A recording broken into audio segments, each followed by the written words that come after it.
plant cell production or recycling perhaps, but what makes a shark? Remember we were talking before about swim bladders in fish. What's a swim bladder?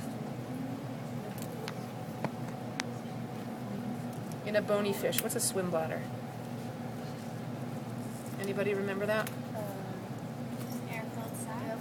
An air-filled sac, and what's that useful for? For keeping the fish afloat.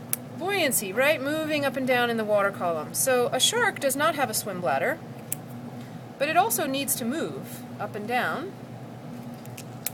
And a shark would continuously sink because it doesn't have a swim bladder, except that its liver is super buoyant because it's full of lipid, right? It's full of lipid that's lighter than water, more buoyant than water.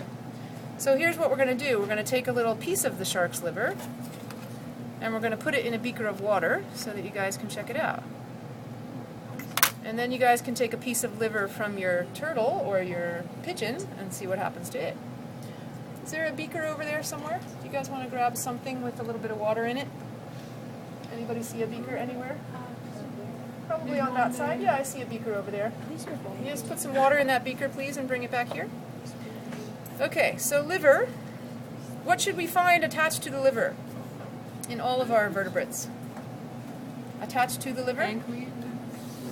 Not the pancreas. Gallbladder. And what's a gallbladder? Storage of bile. Okay, so let's lift up the liver of the shark and see if we can find a gallbladder. Let me lift up the whole shark here.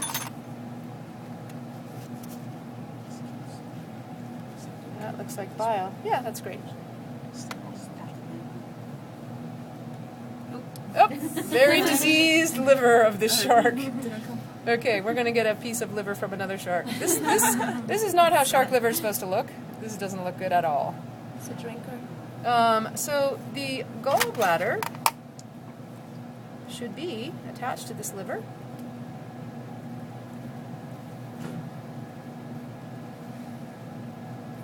And it sure looks like there's bile in here somewhere, but I'm not even seeing a decent sac.